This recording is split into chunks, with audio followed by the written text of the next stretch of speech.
জীবন চলে যায়, শেষ হয় না মামলা। যদিও বা মামলা শেষ হয়, ফিরে পাওয়া যায় না আর সেই জীবনকে। ভোলার শাহিনুরের জীবনের গল্প এমনই। দেনমোহর আর ভরণ পোষণের টাকা পেতে 10 বছর ধরে আইনি লড়াই করছেন তিনি। শেষমেশ সব রায় পক্ষে পেলেও জীবনের 10টি বছর আর ফেরানো সম্ভব নয় তার। আইনজীবীরা বলছেন, পারিবারিক আদালতের মামলা দ্রুত নিষ্পত্তি আর ক্ষতিপূরণ দেওয়ার কথা। বিস্তারিত শাকের আরজুর রিপোর্টে।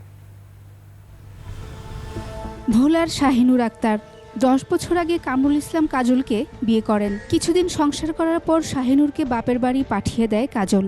এরপর থেকে বিয়ে অস্বীকার করে সে। পরে আরেক বিয়েও করে কাজল।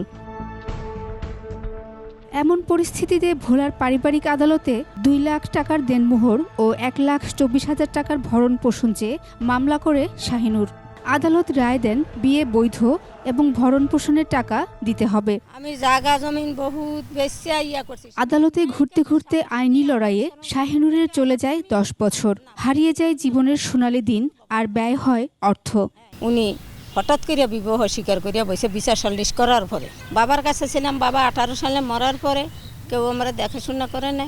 আমি একজনকে মাডাক্কিয়া তার কাছে ছিলাম। চেয়ারম্যান এবং নিকার রেজিস্ট্রার তারা বলছে যে বিবাহ হয়েছে, রায়ের ঘোষণার 45 দিনের মধ্যে আপনার বিবাদীকে দেওয়ার জন্য বলছে। আর বিবাদী যদি 45 দিনের মধ্যে প্রতি মাসের 10 তারিখে 4,000 টাকা করে কিস্তিতে প্রদান না করে, তাহলে বাদিনী আদালত যুগে সেটা আদায় করার জন্য আদালত অবহিত করতে পারবে।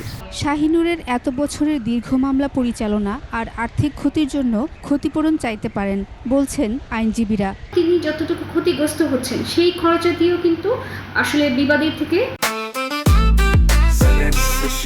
জেনেক্সে শিফট করো, লাইফকে লিফট করো নেওয়া উচিত এবং সেই বিষয়ে আদালতে আবেদন করা উচিত এবং এই বিষয়টা আদালতের নজরে আনা উচিত।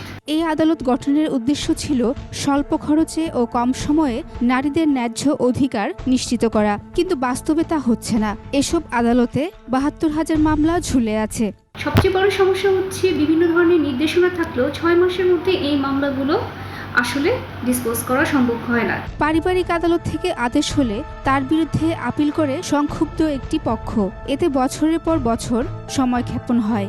মামলা শেষ, শুধু এক্সিকিউট করবে, সেখানেও কিন্তু আপিল রিভিশন এগুলো হয়েই আসতেছে।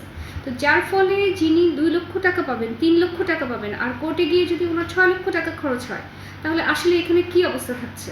ভোগান্তি কমাতে হলে পারিবারিক আপিল রিভিশন সহ কিছু বিষয় সংশোধন করে আইনটি যুগোপযোগী করতে হবে বলে জানান আইনজীবীরা। তবেই শাহিনুরের মতো অন্য ভুক্তভোগীরা ন্যায় বিচার পাবেন।